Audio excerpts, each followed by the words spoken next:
Di sini kami akan terus berupaya membantu saudara semuanya yang memiliki niatan untuk memperbaiki bacaan Al-Qur'annya. Perhatikan lagi rumus mad tabi'i yang di tengah, yang di kotak warna kuning.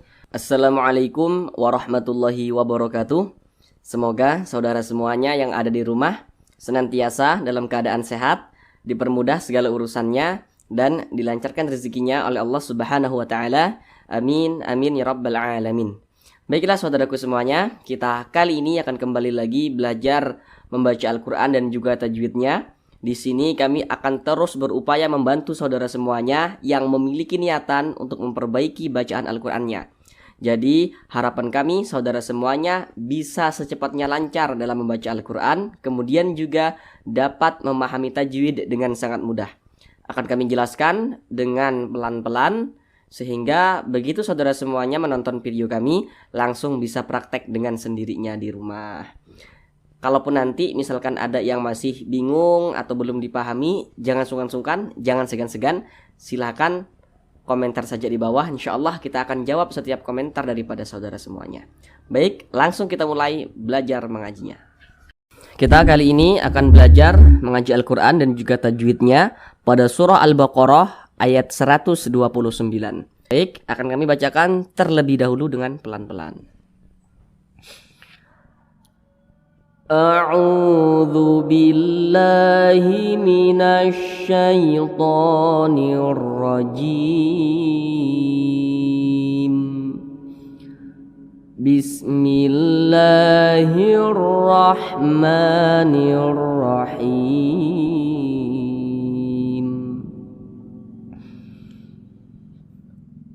Rabbana wab'ats fihim rasulam minhum yatlu alaihim ayatika wa yu'allimuhumul kitaba wal hikmah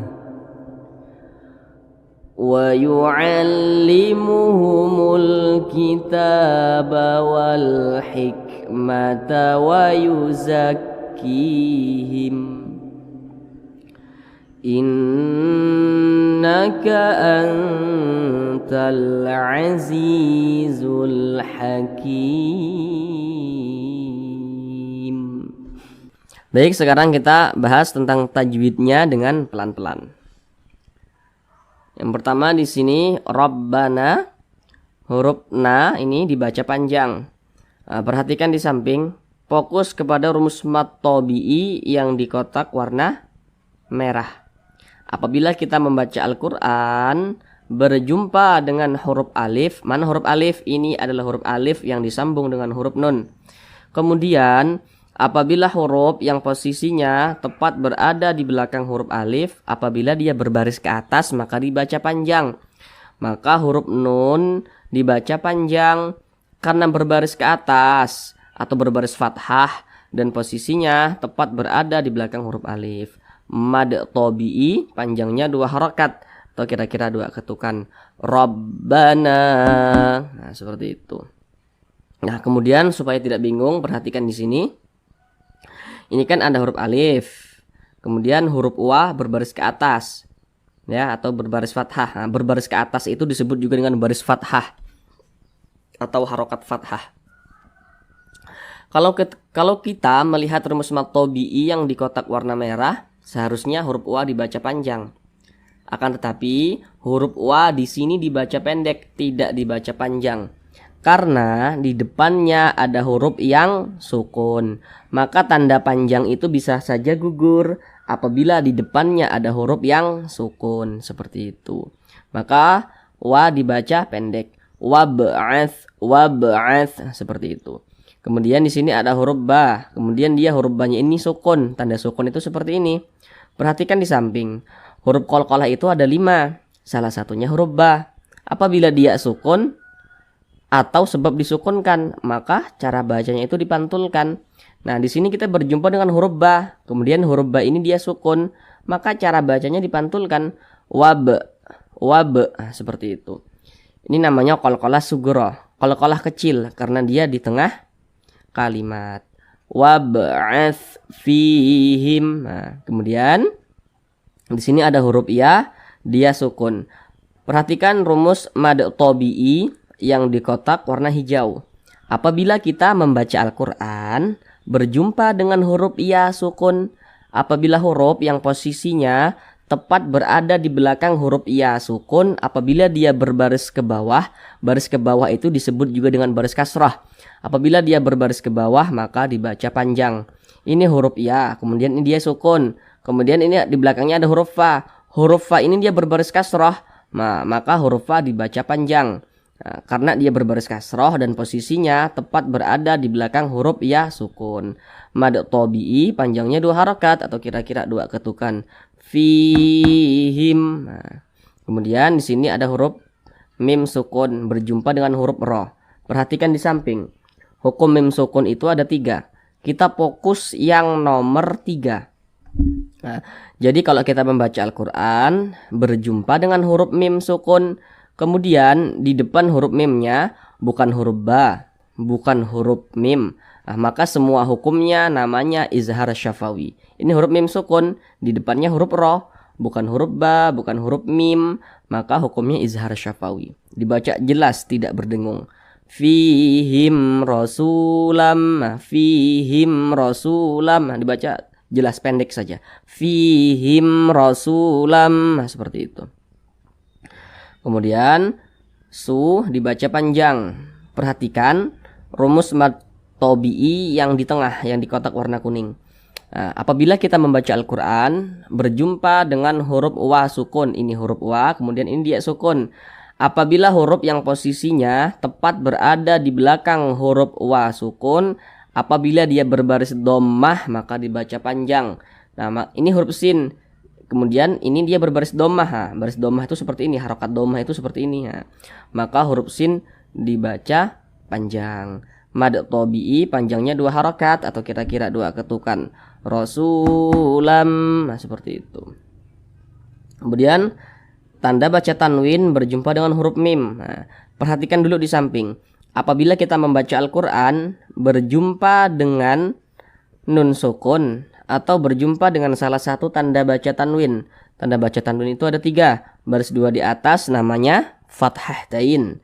Baris 2 di bawah namanya kasrah tain. Yang satunya itu namanya dhammah tain. Nah, apabila kita membaca Al-Qur'an berjumpa nun sukun, berjumpa dengan salah satu tanda baca tanwin, maka lihat-lihat huruf di depannya, maka terjadilah suatu hukum tajwid. Contohnya seperti ini. Ini tanda baca tanwin berjumpa dengan huruf mim. Nah, berarti terjadilah suatu hukum tajwid. Perhatikan di samping huruf mim, kita fokus kepada huruf yang di depan tanwinnya, yaitu huruf mim. Huruf mim termasuk kepada huruf idgham bi gunnah. Maka tanwin berjumpa dengan huruf mim, hukumnya idgham bi gunnah. Cara bacanya itu dengan cara memasukkan atau dimasukkan, kemudian juga berdengung. Apanya yang dimasukkan itu apanya gitu. Jadi bunyi tanwin ini dimasukkan ke huruf mim. Jadi dibaca rasulam, jangan dibaca rasulan, tapi langsung dimasukkan ke huruf mim. Rasulam, kemudian didengungkan.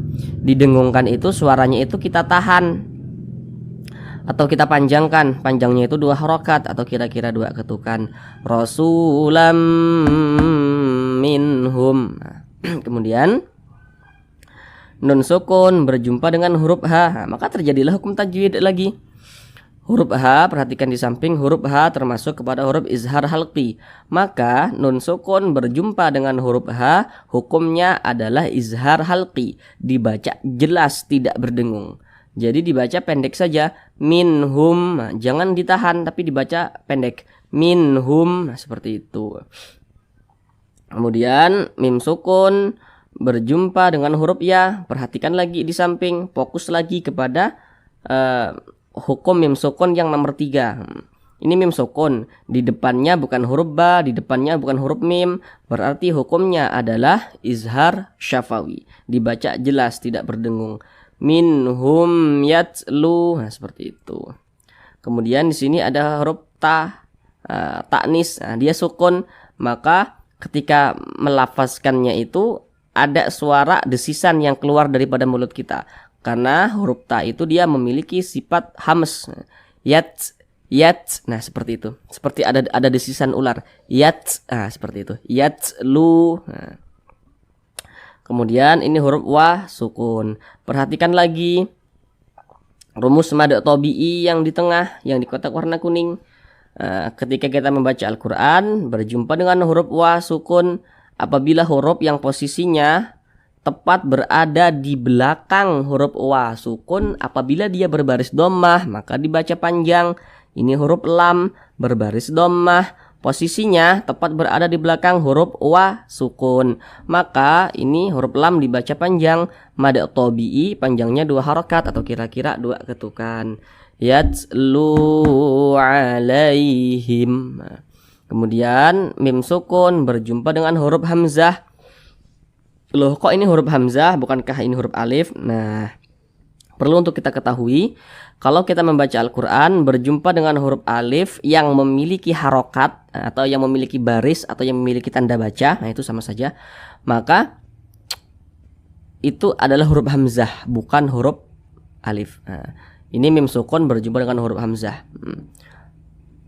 Hukumnya sama, yaitu izhar syafawi. Karena mim sukunnya di depannya bukan huruf ba, di depannya bukan huruf mim, ya maka hukumnya sama, izhar syafawi. Sama penjelasannya dengan yang di belakang ini tadi, kemudian yang di sini tadi. Nah. Kemudian ini ada huruf hamzah, kemudian dia ada alif kecil berdiri di atasnya. Perhatikan di samping, perhatikan tanda mad atau tanda panjang yang nomor 1. Yang 1, 2 sampai 4, fokus yang nomor 1. Apabila kita membaca Al-Quran kemudian berjumpa dengan alif kecil yang berdiri di atas suatu huruf, maka huruf tersebut dibaca panjang. Ini ada hamzah, di atasnya ada alif kecil, maka dibaca panjang. Nah, ini namanya bukan mad tabi'i, tapi namanya mad badal. Nah, jadi kalau ada huruf hamzah yang dibaca panjang, itu namanya mad badal. Nah, panjangnya sama dengan mad tabi'i, 2 harokat atau kira-kira 2 ketukan. Ya. Kemudian huruf ya. Nah, perhatikan lagi masih di tanda mad yang nomor 1.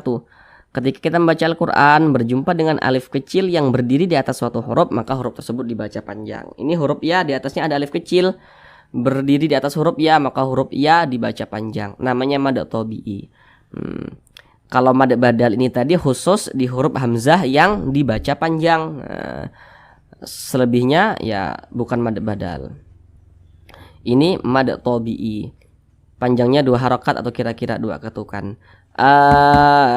Ayatika wa yu'allimuhumul kita. Kemudian huruf ta dibaca panjang, masih di tanda mad yang nomor 1. Apabila kita membaca Al-Quran kemudian berjumpa dengan alif kecil yang berdiri di atas suatu huruf, maka huruf tersebut dibaca panjang. Ini huruf ta, di atasnya ada alif kecil, maka huruf ta dibaca panjang. Mad tabi'i panjangnya 2 harokat atau kira-kira 2 ketukan. Kitab wal hikmah. Nah, supaya tidak bingung, di sini ada alif, huruf wa berbaris ke atas. Apakah huruf wa dibaca panjang? Nah, karena kalau kita melihat rumus mad tabi'i yang di kotak warna merah, seharusnya kan huruf wa dibaca panjang. Nah, huruf wa di sini dibaca pendek, tidak dibaca panjang, karena ada huruf yang sukun di depannya, sama dengan yang di atas ini tadi. Maka tanda panjang pada huruf wa dia gugur, nah, tidak dibaca panjang. Wal hikmata wa yuzakkihim. Nah, kemudian di sini ada huruf ya sukun. Nah, perhatikan rumus mad tabi'i yang di kotak warna hijau. Apabila kita membaca Al-Quran berjumpa dengan huruf ya sukun, ini huruf ya, tanda sukun itu seperti ini. Apabila huruf yang posisinya tepat berada di belakang huruf ya sukun, apabila dia berbaris ke bawah maka dibaca panjang. Maka huruf kaf dibaca panjang karena berbaris ke bawah dan posisinya tepat berada di belakang huruf ya sukun. Mad tabi'i panjangnya 2 harokat atau kira-kira 2 ketukan. Wa yuzakkihim, seperti itu. Kemudian di sini ada tanda waqaf yang berbentuk huruf qaf dengan lam. yang bermakna al-waqfu aula. Jadi berwakaf itu lebih utama. Jadi kita berhenti di sini itu lebih utama daripada kita lanjutkan bacanya. Tapi kalaupun mau dilanjutkan, tidak berhenti di sini, langsung disambung ke bawah juga tidak apa-apa. Tapi berhenti lebih utama. Kemudian di sini ada huruf non bertasydid. Nah, perhatikan di samping. Huruf non bertasydid, huruf mim bertasydid itu hukumnya gunnah musyaddadah. Nah, dengan catatan di belakang huruf non yang bertasydid atau di belakang huruf mim yang bertasydid itu ada harokat dhammah atau kasroh atau fathah, seperti itu. Contohnya seperti ini. Ini nun bertasydid, di belakangnya di sini kita berjumpa dengan tanda baca kasroh atau baris ke bawah. Maka ini gunnah musyaddadah. Dibaca berdengung. Dengungnya itu 2 hingga 3 harokat. Jadi boleh 2 harokat, boleh 3 harokat. Innaka antal. Kemudian nun sukun berjumpa dengan huruf ta.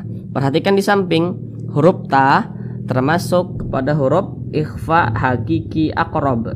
Nah, jadi nun sukun berjumpa dengan huruf ta hukumnya ikhfa hakiki aqrab. Cara bacanya disamarkan, kemudian dia didengungkan.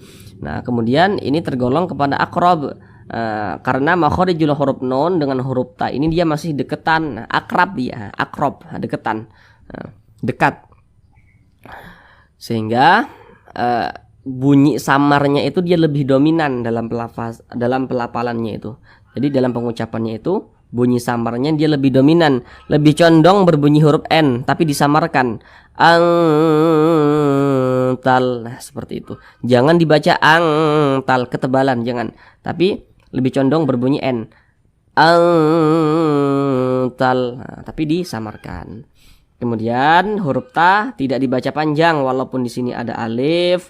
Kemudian huruf ta berbaris ke atas atau berbaris fathah, tapi huruf ta tidak dibaca panjang karena di depannya ada huruf yang sukun. Nah, kemudian di sini berjumpa lagi dengan huruf za. Huruf za ini berbaris ke bawah. Di sini ada ya sukun. Fokus lagi ke rumus mad tabi'i yang di kotak warna hijau.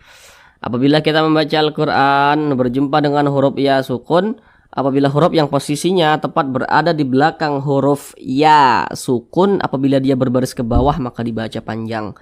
Maka huruf za dibaca panjang karena berbaris ke bawah dan posisinya tepat berada di belakang huruf ya sukun. Mad tabi'i panjangnya 2 harakat atau kira-kira 2 ketukan. Antal azizul hakim. Nah. Kemudian di sini fokus lagi kepada rumus mad tabi'i yang di kotak warna hijau. Masih di kotak yang warna hijau. Apabila kita membaca Al-Quran berjumpa dengan huruf ya sukun, apabila huruf yang posisinya tepat berada di belakang huruf ya sukun, apabila dia berbaris ke bawah maka dibaca panjang. Ini huruf kaf. Kemudian huruf kaf ini berbaris ke bawah. Maka huruf kaf ini dibaca panjang karena berbaris ke bawah dan posisinya tepat berada di belakang huruf ya sukun. Pada awalnya namanya mad tabi'i, akan tetapi mad tabi'inya berjumpa dengan huruf yang kita sukunkan atau kita matikan sebab kita berhenti atau berwakaf, maka namanya berubah menjadi mad arid li sukun. Panjangnya boleh 4 harokat, boleh 2 harokat, hingga juga 6 harokat. Boleh 2, boleh 4, boleh 6 panjangnya itu.